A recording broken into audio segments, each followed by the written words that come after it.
Maayong buntag sa tanan, karong adlaw na ata ipakita sa inyo kini nga tong unit nga i-release. O kini nga unit is Kia Bongo 3 4x4 na double cab, and ang color ani is red black. Before na to ni i-release, ato nang i-make sure nga hinlo kayo. So ang unang proseso nga atong ginabuhat, gina-car wash na to para ma-remove ang tanang mga lap or mga hugaw dito sa ilawom. Then after is i-buffing na to para magawas ang tinuod na kasinaw sa unit. Yan. So as you could see, ang atong mga unit is grabe ka loaded. Nanay mga stickers. Daghan na kay sa decals. So nana siya yung mudguard, na canopy, na trapal, na bumper, na stepboard, na running board. Those are all stainless, guys. Makita niyo. Ang running board kanang nasa gilid o kanang nasa second door nga tamakanan. Then naka-off-road tires na po niya as requested by the buyer. Yan, so loaded niya po na sa chrome accessories. So nakabutang silang mudguard is what does it make a difference? It does make a difference in what you believe in. O na nakabutang sa mudguard nga gina-request sa atong customer. And then ang kining stickers is personalized or personally requested by the customer. And then nakabutang sa ibabaw is God's property. Sa first one dito sa iyang mudguard, God saves. Yan. So kini nga unit, guys, is ang makinaan is J3 3.0 intercooler turbo, tapos timing belt ni siya. Tapos kini siya nga unit, guys, is a 4-wheel drive. So ang purpose ani sa customer is dili lang siya pang highway, pati na ni pang farm or mga liblib nga lugar or kanang mga lapok-lapok.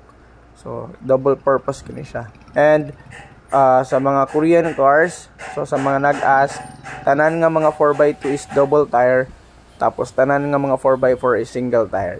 So since this unit is single tire, this is a 4-wheel drive unit.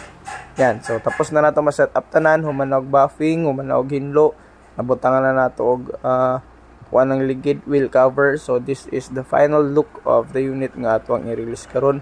And we are waiting for the customer. Yan, mo niyang sulod. Tapos makita ninyo, naka-touchscreen na po ang itong unit.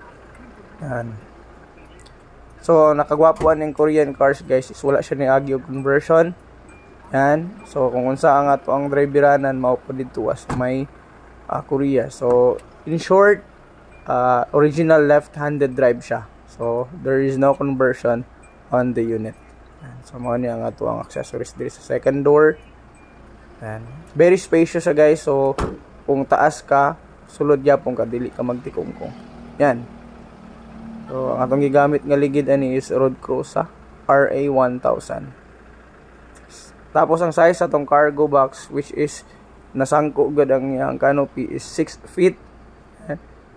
Tapos gining unit is gi-transfer na po ng air cleaner as requested by the customer. Kay for sure this unit will go on a mission sa church ni siya, tapos magtabok-tabok ng mga sapa nga medyo lawom. Yan. May backing camera, guys, so para yung atras makita nimo ang likod. Tapos all in all, ang palit na ni sa customer is 500 plus tanan nga mga add-ons, but the base price of the unit is just 440. So daghan tag mga unit nga 4x4 nga mga bot in coming months. And for now, ang ato ang mga 4x4 nga nadri is sold out. Pero you can have an early reservation para makakuha ta sa ato ang unit. So mo ni atong mga accessories nga gibutang, mga chrome accessories nga nagpasinaw sa unit. So yun, guys, salamat kay sa inyong pagtanaw. So, kini last part is ipakita nato ang 4-wheel drive. Okay, para ma-make sure nga before nasa kamot sa unit or nasa kamot sa tag-iya ang unit, na test na to ang 4-wheel drive, because that's the main purpose nga ilang gikuha ni nga unit ay 4x4. Bye bye.